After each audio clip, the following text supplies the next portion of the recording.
exceedingly, abundantly, above all you could ask for, according to the power. Amen. Bonjour à toutes et à tous. Est-ce que nous sommes dans la joie? Est-ce que nous sommes vivants? Amen. Est-ce que nous savons que Jésus-Christ est ressuscité? Amen. C'est vrai qu'on a un calendrier et puis on dit la Pâque. Ça, c'est l'État français qui fixe la date et puis finalement, le monde entier fixe pareil aussi, c'est la Pâque. Mais nous, notre Pâque, c'est tous les jours. Parce que nous savons qu'il est ressuscité. Amen. Et pour ceux qui fêtent Noël, nous savons que s'il n'y avait pas la naissance de Jésus-Christ, il n'y aura pas de Pâques. Il est né un jour, ce n'est pas forcément le 25 décembre. Il est né un jour, et puis il est mort un jour, il est ressuscité. Est-ce que nous le croyons? Et c'est pour ça que nous sommes ici. Si Christ n'est pas ressuscité, l'apôtre Paul dit que notre foi est vaine. Et je veux partager la parole aujourd'hui avec vous. J'ai cette responsabilité. Je bénis le Seigneur pour les hommes de Dieu, pour le pasteur Didi, qui m'a donné ce temps pour partager la parole avec vous. Et je vais également dire une chose que, comme le frère Carlo a dit, l'ancien Carlo a dit qu'il a eu une semaine très très difficile. Je pense que nous traversons aussi souvent des moments difficiles, des semaines difficiles, chargées. Qui dit le contraire? Ah, je suis en formation et comme les gens ont vu qu'il y a un gars qui est là, il est costaud, il est efficace, il est serviable parce que j'apprends, mais on m'utilise à fond. Normalement, c'est de 9h à 19h30, mais parfois, je sors de là à 20h, 20h30. Et quand je rentre à la maison, crevé. Et j'ai préparé mon message. Voilà que le samedi matin, pour faire mon PDF avec ma tablette, la tablette refuse de s'allumer.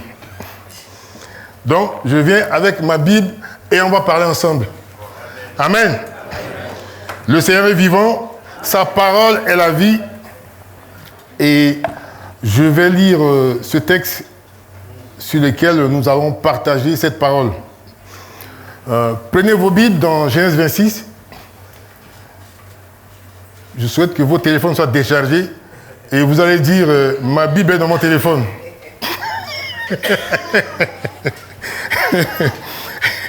Voilà, Genèse 26, chapitre 1. Genèse 26. Chapitre 26, verset 1. Oui. Il y eut une famine dans le pays, outre la première famine qui eut lieu du temps d'Abraham, et Isaac alla vers Abimelech, roi des Philistins, à Guérar. L'Éternel lui apparut et dit, ne descends pas en Égypte, demeure dans le pays que je te dirai. Séjourne dans ce pays-ci, je serai avec toi et je te bénirai, car je donnerai toutes ces contrées à toi et à ta postérité. Et je tiendrai le serment que j'ai fait à Abraham ton père. Je multiplierai ta postérité comme les étoiles du ciel. Je donnerai à ta postérité toutes ces contrées et toutes les nations de la terre seront bénies en ta postérité.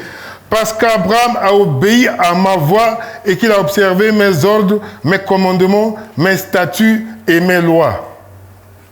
Voilà. Donc, on passe au verset 11. Non, verset 12, pardon. Isaac sema dans ce pays et il recueillit cette année le sang, car l'Éternel le bénit. Cet homme devient riche et il alla s'enrichissant de plus en plus jusqu'à ce qu'il devienne fort riche. Il avait des troupeaux de menu bétail et des troupeaux de gros bétail et un grand nombre de serviteurs aussi. Aussi les Philistins lui portèrent envie. Tous les puits qu'avaient creusés les serviteurs d'Abraham, les serviteurs de son père, du temps d'Abraham, son père, les Philistins les comblèrent et les remplirent de poussière. Et Abimelech dit à Isaac, va-t'en de chez nous, car tu es beaucoup plus puissant que nous. Isaac partit de là et il campa dans la vallée de Guérar où il s'établit.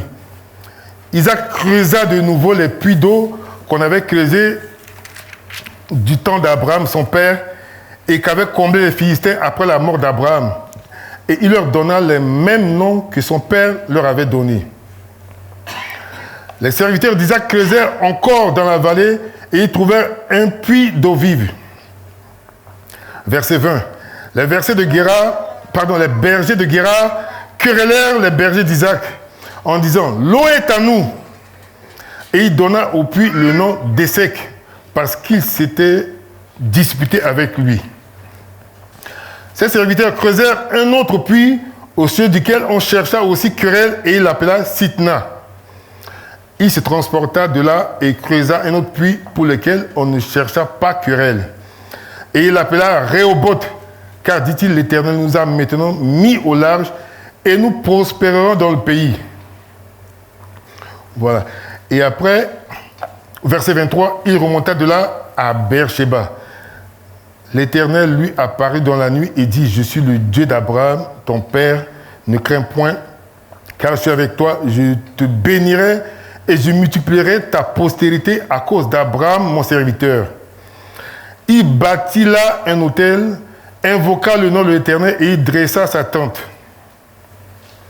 Voilà, etc., etc. Vous pourrez lire la suite à la maison pour comprendre la signification de ce texte. Père de gloire, Père d'amour et de bonté, qui suis-je pour me tenir devant ton peuple? C'est avec humilité, Seigneur, que je me tiens devant toi pour partager cette parole que tu m'as mise dans mon cœur.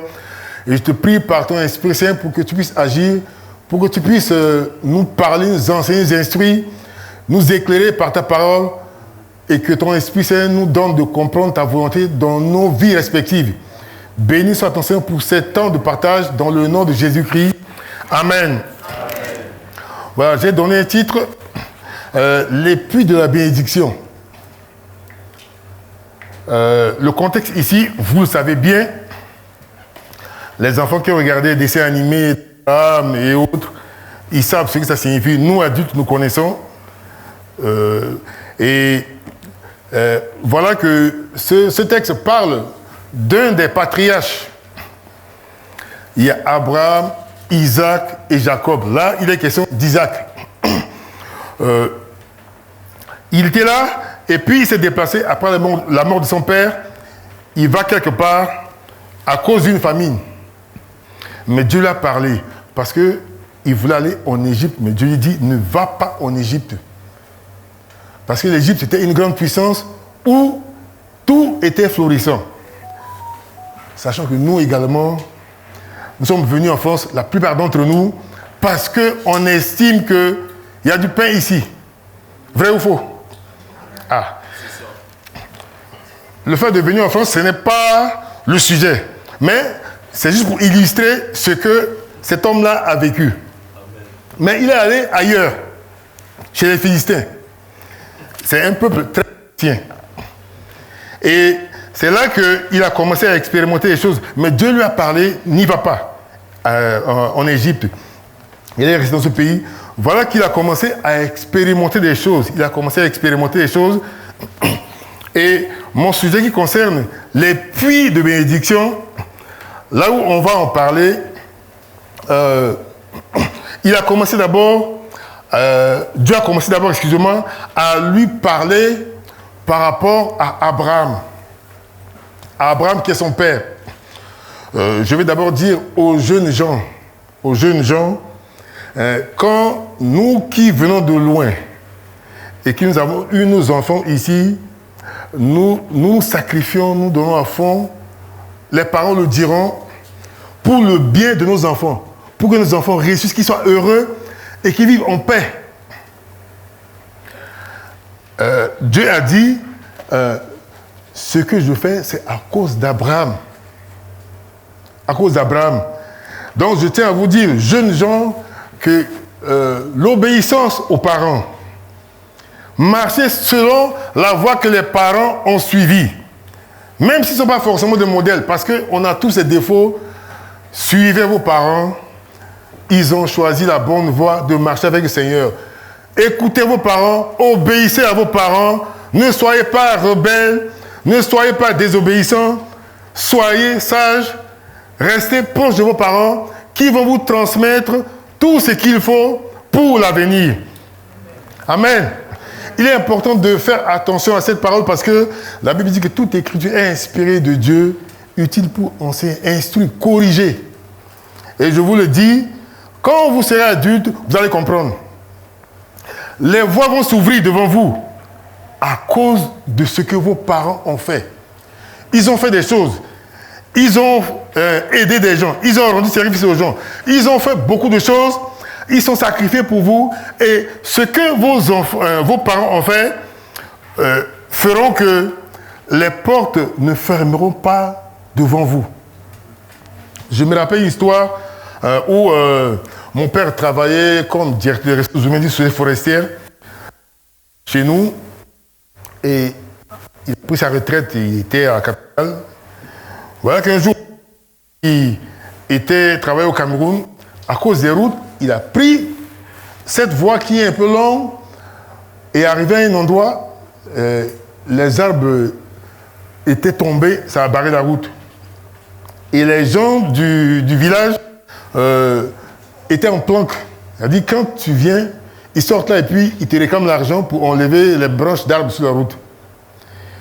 Et quand ils l'ont vu, ils l'ont reconnu. Tu es le fils de M. Ngoy. Oui. Ils ont levé. Ils ont dit, tu peux partir. C'est lui qui leur a donné l'argent. Parce que le père a fait de bonnes choses, a rendu service à énormément de personnes. Et ce qu'il a fait, ça a joué sur la vie des autres. Mais chez nous encore, il y avait un monsieur qui était un homme important. Il a eu beaucoup d'enfants. Ça, c'est dans les années 70, à l'époque de l'Empire de Bokassa. Voilà que ce monsieur était très méchant. Très, très méchant. Il a eu une trentaine d'enfants. Mais qu'est-ce qui s'est passé? Aucun de ces enfants n'a un poste ou bien une responsabilité quelque part. Parce que dès qu'on entend ce nom, ton père, tout le mal qu'il a fait là, vous allez payer. Vous allez payer. On ne le dit pas, mais on le dit par les faits. Et beaucoup sont partis à l'étranger. Ils vont ailleurs pour se chercher. Donc, les enfants, les jeunes gens, écoutez vos parents.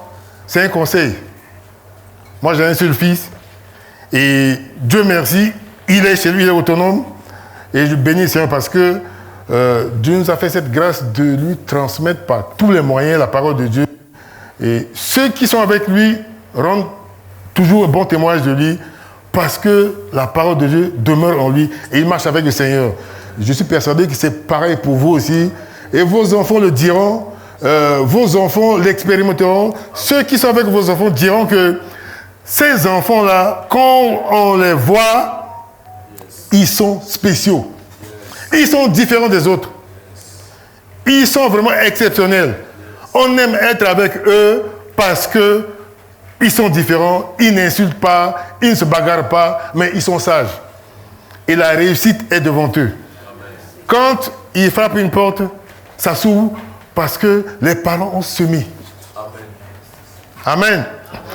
Et voilà que Isaac a semé, il a semé, on dit qu'il a recueilli le centuple cette année. Une chose que je veux vous dire, nous qui sommes enfants de Dieu, Dieu ne nous a pas appelés, il ne nous a pas choisis pour être pauvres. Non. Ça peut arriver qu'on traverse des moments difficiles, mais ça ne dure pas. Même si ça dure longtemps, ça finira un jour. Amen. Je dis ça, c'est pas qu'on ne court pas derrière la richesse, mais tout ce qu'il y a à Dieu, il nous donne. Amen. Nous prions pour que nos enfants réussissent, pas pour qu'ils soient au SMIC. Non. Pour qu'ils vivent heureux, et ça nous donne la joie. Donc nous aussi, nous recherchons les bienfaits de Dieu, la grâce de Dieu, les bénédictions de Dieu, pour pouvoir être heureux dans ce monde. Je vais lire un passage de Proverbe avec vous, parce que la pauvreté, c'est dangereux. Amen. C'est le sage qui dit, va vers la fourmi, paresseux. considère ses voies et devient sage. Elle n'a ni chef, ni inspecteur, ni maître. Elle prépare en été sa nourriture. C'est Proverbe 6:6. Hein. Elle amasse pendant la moisson de quoi manger. Paresseux, jusqu'à quand seras-tu couché? Quand te lèveras-tu ton sommeil? Un peu de sommeil, un peu d'assoupissement, un peu de croiser les mains pour dormir, et la pauvreté te surprendra comme un rôdeur, et la disette comme un homme en armes. La pauvreté, la disette, quand on dit comme un homme en armes, quand il braque sur toi, c'est pour te tuer. C'est pas pour te faire des cadeaux, quoi, ni des câlins. Donc la pauvreté, pour nous les enfants de Dieu, nous devons nous battre pour ne pas vivre misérablement. Sinon, c'est le sage qui dit, comment est-ce que les gens vont se dire, où est son Dieu? Où est son Dieu? Il dit son Dieu est grand, il a tout et il est pauvre. Si Dieu nous donne le minimum nécessaire de quoi se vêtir, se nourrir, et puis vivre paisiblement, aider les autres, c'est une bénédiction. Si Dieu nous donne beaucoup de richesses, rappelez-vous de ce que Jésus-Christ a dit. J'étais en prison, vous m'avez visité. J'avais faim, vous m'avez donné à manger. Je manquais d'habits, vous avez fait ça. Et il dit à certains cette chose, et il dit aux autres le contraire. Quand est-ce que nous t'avons fait cela? Chaque fois que vous avez fait ces choses-là à un de ces petits, c'est à moi que vous l'avez fait. C'est-à-dire que quand nous recevons beaucoup de richesses, beaucoup de bénédictions, nous pensons aux autres. Nous pensons aux autres. Et sachant que ceux qui ont les richesses et qui sont chrétiens n'ont pas à avoir honte de ce qu'ils ont. Amen. Rappelez-vous, quand Jésus-Christ est mort, il fallait l'enterrer. Ce n'était pas un smicard qui l'a enterré, c'est Joseph d'Arimathée qui est sorti de nulle part. Il y avait les disciples de Jésus qui croyaient en lui, mais qui étaient discrets. Il est venu, il a accompli sa mission, on n'a plus parlé de lui. Voilà ce que ceux à qui Dieu donne beaucoup d'argent, beaucoup de moyens, peuvent faire pour l'œuvre de Dieu. Il peut faire des hôpitaux, il peut faire des centres sociaux, il peut faire des orphelinats, des écoles et plein de choses pour pouvoir aux besoins d'un endroit spécifique. Les païens le font. Nous qui sommes enfants de Dieu, si Dieu donne les moyens à quelqu'un, il peut le faire également. Le temps d'Isaac est différent du temps des nôtres. Après la Seconde Guerre mondiale, ici en France, c'était les protestants qui ont créé les centres sociaux et beaucoup de services que l'État a récupérés après pour pouvoir aider les gens. Quand ceux qui traversent un monde difficile n'ont pas de logement, ils vont dans des centres d'hébergement, tout ça. C'est ce que les protestants ont fait parce qu'ils avaient la parole en eux. L'Église catholique, oui, ils ont les gros moyens. Ils le font aussi, bien sûr, ils le font plus. Les protestants sont minoritaires, mais c'est eux qui ont créé ces structures-là aussi, que l'État a récupéré après. Donc, si Dieu donne les moyens, on ne doit pas dire mon âme, tu as beaucoup de biens, mange, bois, réjouis-toi, fais-toi voir. C'est moi, je porte ces chaussures à 10 000 euros. Après, on va laisser vous partir. Souvenez-vous qu'il y avait un monsieur qui est décédé, je sais pas, un grand couturier, il a laissé son héritage à qui? À un chat. Voilà. Ce que ça sert quand on veut se gonfler. Il n'est pas chrétien, hein, mais si nous nous amusons à nous gonfler la poitrine de tout ce que nous avons, ça ne servira à rien. Mais pensons aux autres, pensons là où il y a le besoin, quand on a beaucoup d'argent, quand on a beaucoup de moyens, pour pouvoir faire l'œuvre de Dieu. Et Dieu qui prend soin de ses enfants ne peut que bénir ce que nous faisons. Amen. Je ferme ma parenthèse, je reviens sur mon texte. Voilà. Isaac, il a creusé un puits. D'abord, il a creusé un puits. Voilà que les Philistins viennent et disent, c'est à nous. Ces gens-là, ils n'ont pas changé.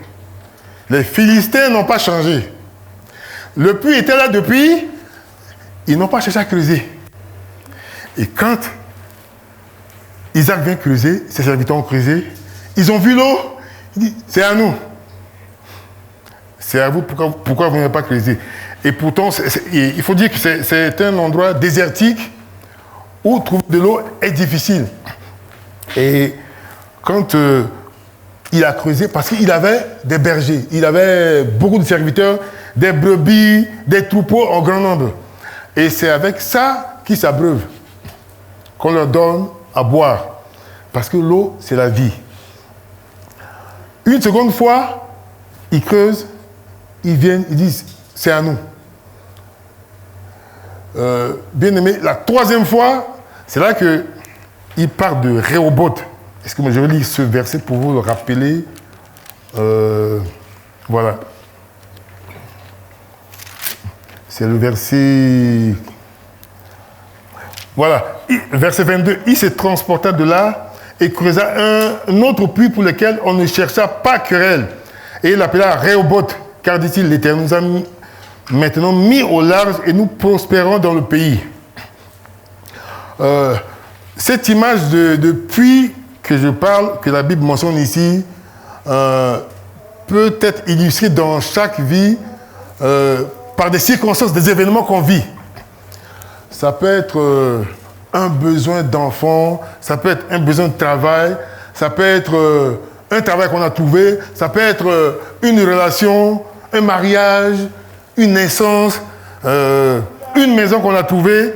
Ça peut être tout ce qu'on vit comme bénédiction dans la vie.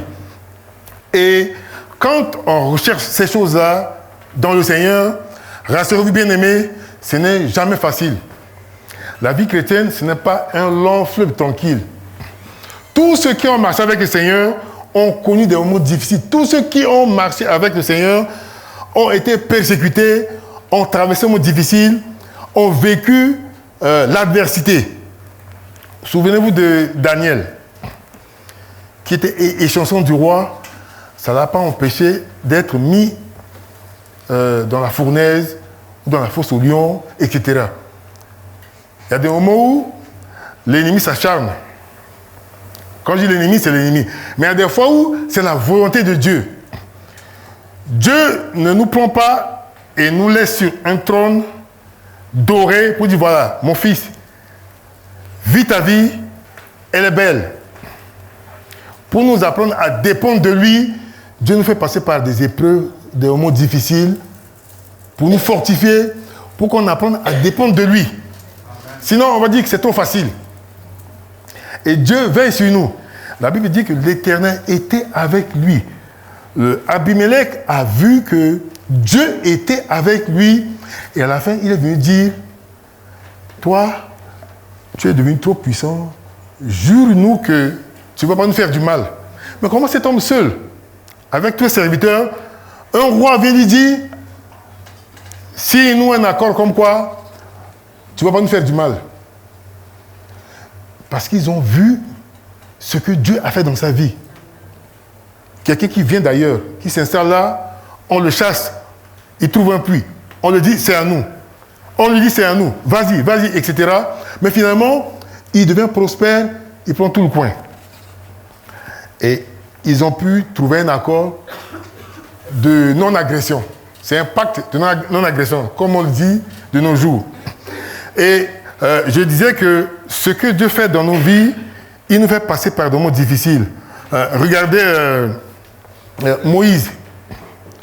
Moïse qui, ayant ressenti l'appel de Dieu, va tuer un homme.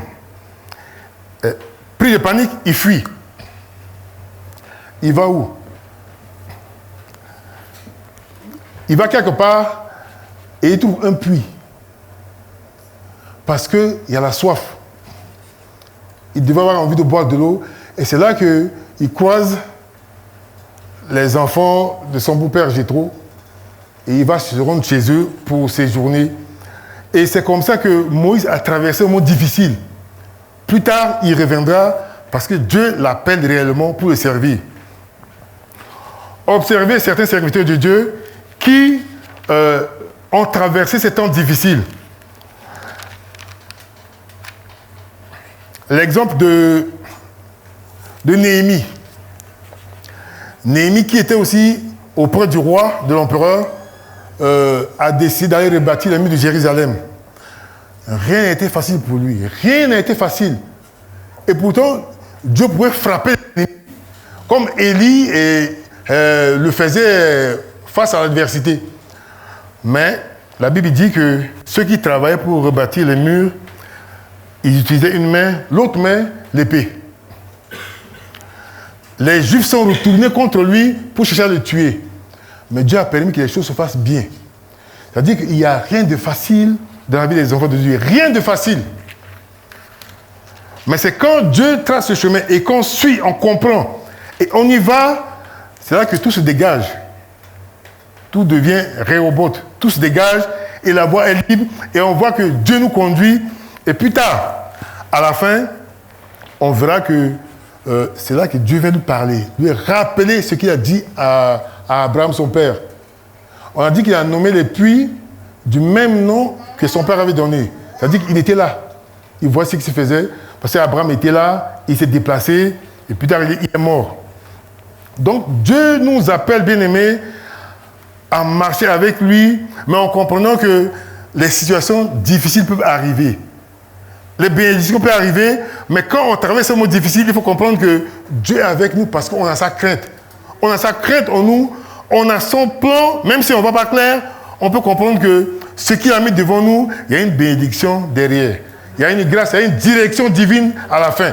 Il y a son plan qui doit s'exécuter. Et il faut qu'on soit sur ce chemin-là pour que ce que Dieu veut que nous fassions puisse s'accomplir. Et c'est comme ça que Dieu a conduit Isaac, l'un des patriarches, à faire la volonté de Dieu, à marcher avec Dieu, à servir Dieu, à aller sur le droit chemin, malgré l'adversité, malgré les difficultés, malgré les problèmes. Et ce que nous avons lu en peu de temps n'a pas duré une minute. Ça a duré des années certainement. Et Abimelech, quand on donne ce nom, si vous lisez en arrière, vous allez voir que du temps d'Abraham, on a parlé d'Abimelech.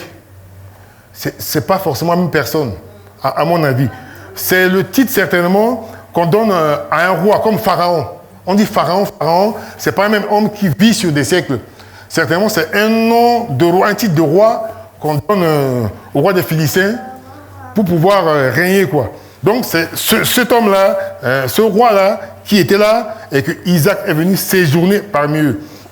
Donc, bien aimé, j'ajoute une chose que l'eau qui est la vie, l'eau qui est une source de bénédiction, au travers de ces puits que nous avons lus, la Bible en parle énormément. Plus d'une cinquantaine de fois, il est parlé de puits, et c'est au travers de l'eau que nous recevons la vie. Quand on a soif, on peut crever. Vous voyez les animaux du désert, les chameaux, les dromadaires, quand ils consomment de l'eau, c'est en grande quantité pour leur réserve quand ils vont transporter les marchandises dans le désert pendant longtemps. Et quand on va dans le désert, l'eau est rare. L'eau est très très rare. Et quand on trouve un oasis, ce n'est pas les boissons oasis qu'on boit là, mais quand on trouve un oasis, c'est-à-dire un endroit où il y a l'eau quelque part, tout le monde court pour s'abreuver. Tout le monde court pour s'abreuver. Dans la savane aussi, quand il y a la sécheresse, les animaux viennent chercher de l'eau à boire. Et c'est là où les lions et les autres se planquent pour les attraper. Ils savent qu'ils vont passer par l'eau. Et c'est comme ça que Ésaïe a dit, vous tous qui avez soif, vous tous qui avez faim, venez aux eaux. Venez aux eaux. Je lis ce verset, c'est mieux. Ésaïe 55. Vous tous qui avez soif, venez aux eaux. Même celui qui n'a pas d'argent. Venez acheter et manger. Venez acheter du vin et du lait sans argent, sans rien payer. La grâce de Dieu qui nous a donné, c'est de le connaître, de marcher avec lui et voir le salut gratuitement. Quelqu'un avait dit ici, c'est sans facture. C'est sans facture. Pour une première fois, comme je suis en formation, je reçois peu de courriers, mais j'ai reçu 2 courriers, je n'ai pas osé ouvrir. D'habitude, j'ouvre le même jour, mais je dis, le soir, je vais ouvrir pour lire. Mais quand on reçoit un courrier, on se dit, c'est une facture. Ça, c'est quoi encore?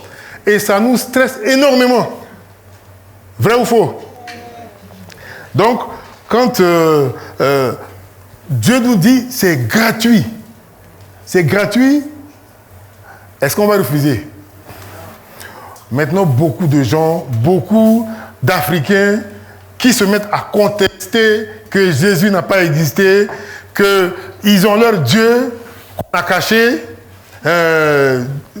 en Égypte quelque part. Il dit, mais vous, on ne vous force pas. Le salut, là, c'est celui qui accepte. Si tu ne veux pas, laisse, fais ton chemin. Vous dites que votre Dieu, il est en Afrique. Il est en Afrique.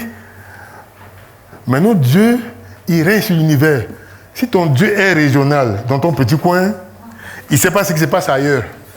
Il est tout petit, il est ridicule. Et pourquoi ton Dieu, là, depuis ce temps, il n'a pas dit, on m'a caché? On peut cacher un Dieu, puis ce Dieu-là ne dit rien. Notre Dieu, il est vivant. Il est puissant. Il est au-dessus de tout. Il règne sur l'univers.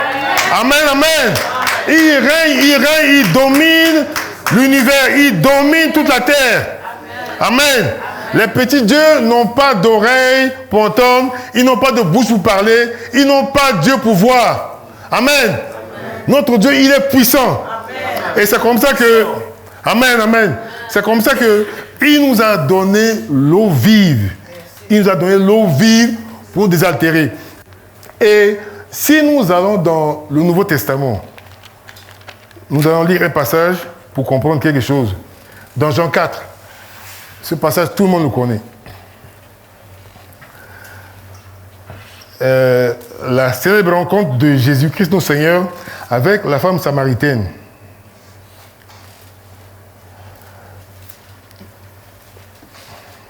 Donc, Jean 4, excusez-moi, c'est ici. Jean 4.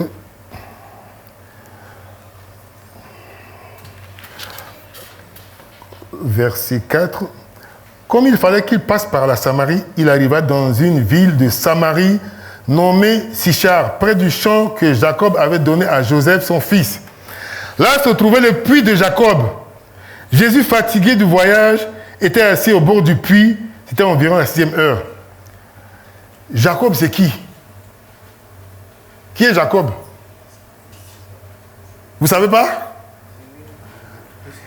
Ce n'est pas un piège, hein? Jacob, c'est le fils. Le fils de qui? Ah, le fils d'Isaac. Ah, voilà. Vous voyez là où je vais en venir. Le puits. Le puits, il arriva dans une ville de Samarie nommée Sichar, près du champ que Jacob avait donné à Joseph, son fils. Là se trouvait le puits de Jacob. Jacob, c'est le fils d'Isaac. Il a dit, ce puits-là demeure toujours. Vous avez compris ce que je veux dire? Ce puits-là demeure toujours parce que ça sert à beaucoup de gens. C'est utile parce que les gens viennent puiser de l'eau. Et c'est là que la femme samaritaine vient chercher de l'eau. Et Jésus était là pour témoigner que c'est lui l'eau vive. Yes. Vous lisez l'histoire, la femme samaritaine est partie sans puiser de l'eau. Elle qui était venue chercher de l'eau. Parce qu'elle a reçu l'eau vive. Amen. Et bien aimé, cette eau vive dont la Bible parle et que Jésus en a parlé, nous en avons besoin. Nous en avons besoin. Nous voulons que cette eau vive-là nous remplisse et que nous soyons transformés. Ce que disait la sœur tout à l'heure, quand on est dans la présence de Dieu, quand on est dans sa présence, quand on est en train de l'adorer, parfois il y a des gens qui sont là,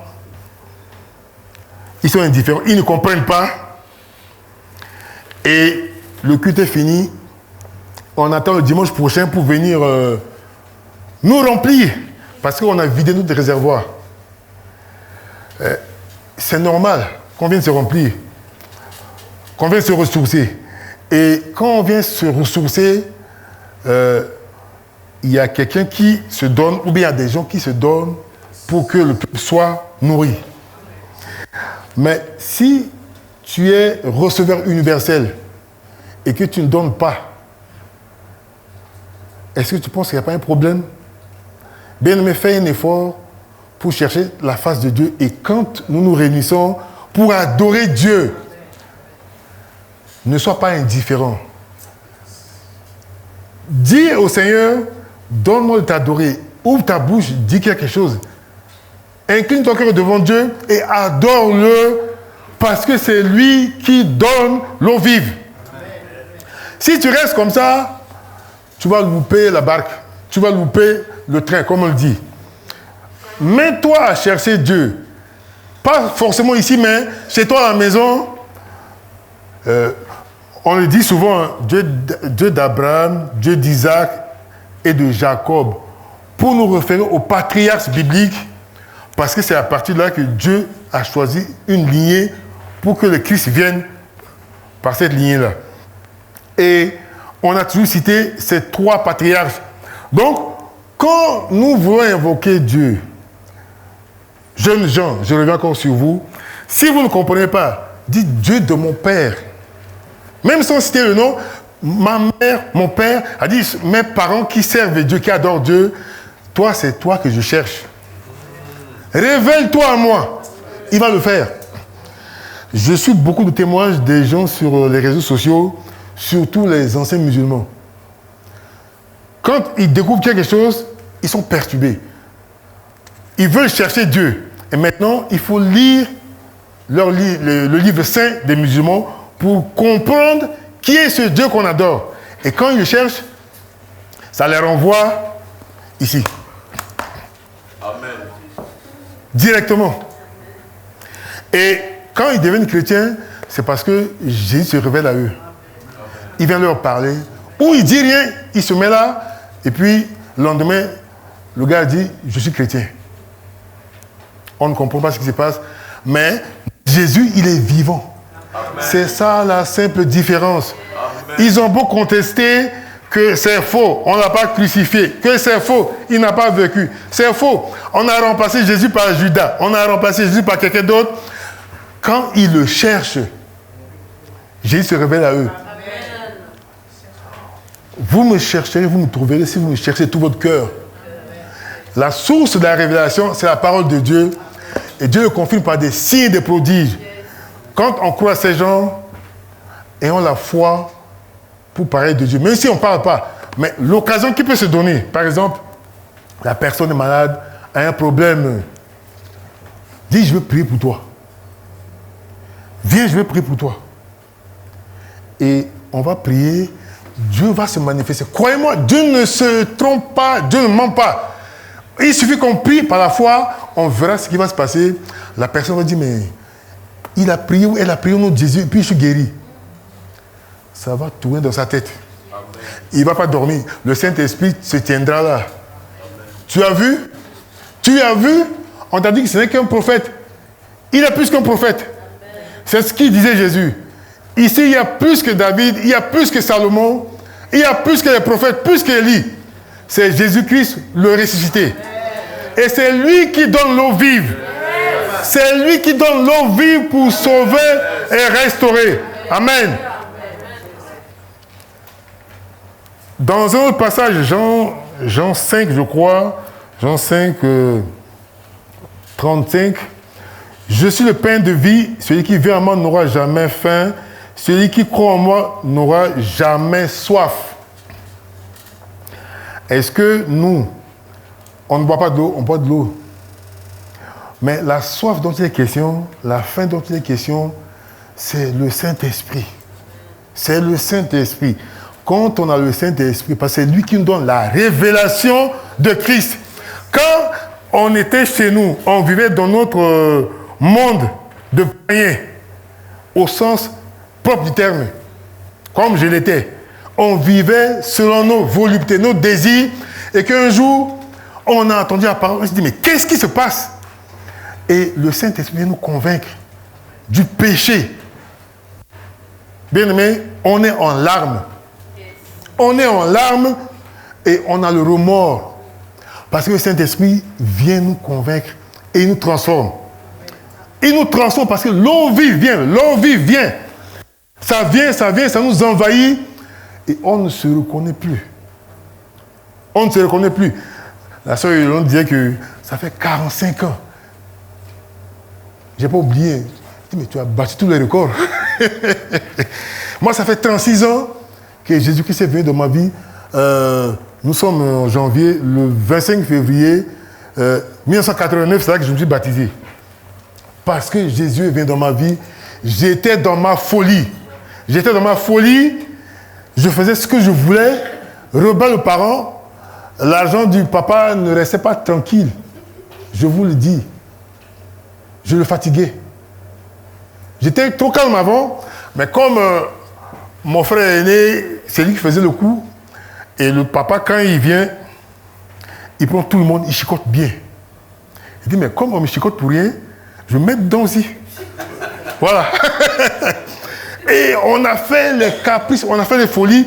Mais ayant rencontré quelqu'un qui parlait de Jésus, bien aimé, tout ce que je vivais, je ne peux pas rentrer dans les détails pour dire ce que j'ai vécu et que Jésus est venu toucher mon cœur, toucher ma vie, me parler au cœur. Je me suis retrouvé pour une première fois à genoux devant des gens, pleurer. Parce que le Saint-Esprit est venu. Il est venu. Ça m'a transformé. Et je suis une autre créature. Bien aimé, la vie de Dieu, l'eau vive que nous recherchons n'est pas loin. C'est à chacun de saisir, c'est à chacun de se tourner vers Dieu et de chercher la voix de Dieu. Ce n'est pas toujours facile. Si Dieu dit, si vous me cherchez, que vous me cherchez de tout votre cœur, on peut commencer à chercher par la science. On peut se tromper, on va chez les marabouts. On va dans une secte, on va dans un endroit où on prêche l'évangile renversé. Et on cherche. Finalement, un jour, on va tomber sur la bonne voie. Moi, dans ma famille, j'ai parlé aux gens, personne ne voulait m'écouter. On se moquait de moi tout le temps. Et Dieu a fait que j'ai un cousin avec qui on a connu le Seigneur. Et plus tard, ma petite soeur a connu le Seigneur, une autre a connu le Seigneur. Et ça a laissé des traces dans la famille. Même si on se moquait de moi, Jésus est venu. Et cette eau vive là, coule. Il est important pour nous de comprendre que le chemin de Dieu n'est pas forcément linéaire. Pour les mathématiciens, linéaire c'est tout droit, mais c'est droit comme ça, mais ça faufile comme ça. Et il est important pour nous de comprendre que l'eau vive que les serviteurs d'Isaac ont cherché, ils ont creusé. Dès qu'ils ont trouvé, on leur a dit, c'est pas à vous. Ils ont creusé encore, c'est pas à vous. Ils ont creusé, finalement, ils ont laissé tranquille. Cette eau vive là, cherchons-la, bien aimés. Et quand ça va venir, nos vies ne seront plus pareilles. Ça va être complètement transformé. Et on va comprendre les choses de Dieu, la volonté de Dieu, la grâce de Dieu. Dieu va nous combler de tous ses bienfaits, de ses bénédictions. Il va nous éclairer. Il va nous accorder les dons spirituels qu'il a promis. On ne restera pas stérile, bien-aimé. On ne restera pas stérile. Quoi qu'il en soit, Dieu va se manifester. Il est important de comprendre que quand Dieu nous accorde une grâce, quand on court, on cherche quelque chose, une bénédiction, un mariage, un enfant, un mari, une femme, un travail, un logement. Comme Isaac cherchait l'eau dans le puits, Dieu peut nous l'accorder. Il nous l'accorde parce que c'est notre besoin. Jésus a dit, cherchez premièrement le royaume de Dieu et sa justice. Et toutes ces choses vous seront données en plus. C'est un packaging. Quand on a le salut, on a toutes ces choses-là. Une fois qu'on a reçu, bien aimé, tenons ferme. Tenons ferme et restons attachés à Dieu.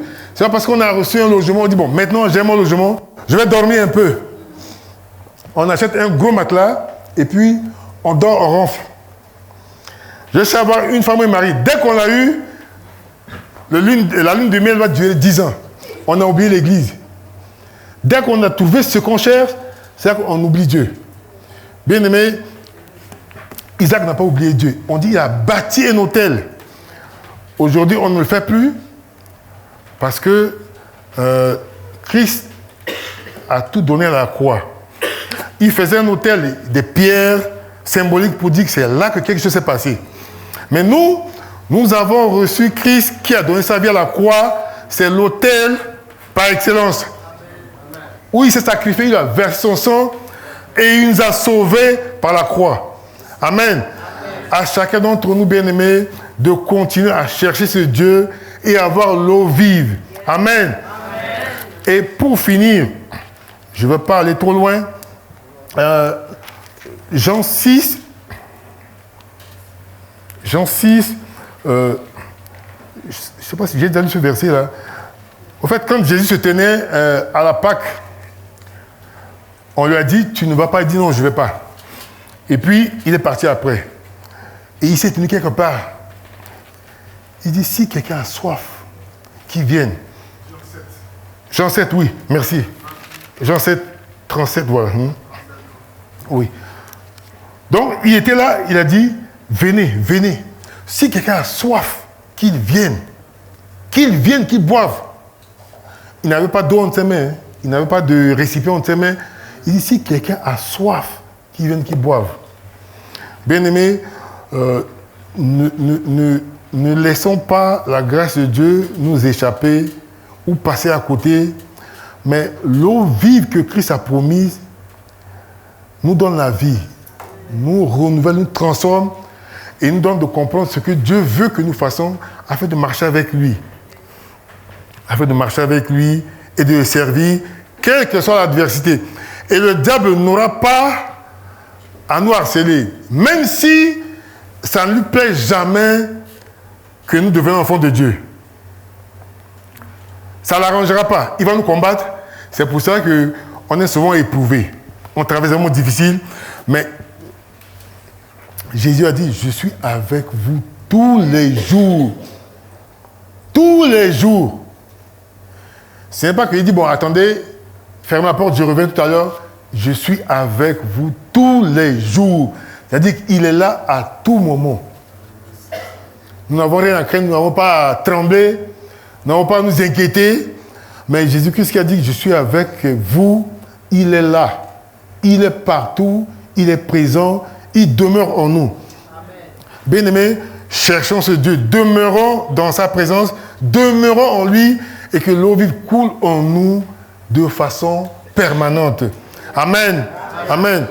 Donc pour finir, je dis à quelqu'un qui n'a pas encore connu le Seigneur, qui n'a pas encore donné sa vie au Seigneur, je ne sais pas s'il y en a, mais si quelqu'un n'a pas encore fait la paix avec le Seigneur, ça ne te coûte rien de venir donner ta vie à Jésus. Ça ne te coûte pas grand-chose. C'est gratuit. Le salut est gratuit. La rébellion ne sert à rien. La résistance ne sert à rien. Mais quand tu donnes ta vie à Christ, tu verras que tout va changer. Ta vie va être transformée. Il va venir habiter en toi. Il fera de toi sa demeure. Et ta vie ne sera plus la même. Tu auras la paix. Comme la Bible le dit, la paix de Dieu qui surpasse toute intelligence gardera ton cœur, Jésus-Christ. Il vient habiter en toi, il vient demeurer en toi, il vient te transformer, te façonner, se révéler à toi et il te dit qu'il t'aime. Il t'aime d'un amour infini. Il t'aime d'un amour incommensurable. Il t'aime parce qu'il a payé le prix à la croix. Pour tes péchés, pour mes péchés, pour ma désobéissance, pour ta désobéissance, et il veut que tu donnes ta vie à ce Seigneur-là, qui est mort pour toi à la croix. Donc n'hésite pas si tu te sens concerné, de te lever et dire au Seigneur, je viens à toi, je viens à toi, je viens à toi. Donc le groupe musical va venir, on va chanter un cantique pour finir ce temps, et que nous puissions comprendre que les puits de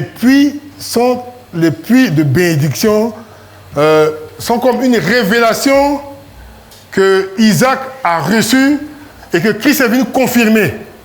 Amen. La preuve est que ce puits-là est resté jusqu'au temps du Christ. Et que les gens venaient chercher de l'eau. La femme samaritaine, la première, quand Jésus était passé là, et ça l'a transformée, elle est partie dire à la ville que n'est-ce pas le Messie? Il m'a dit tout ce que j'ai fait. Amen. Exceedingly, abundantly,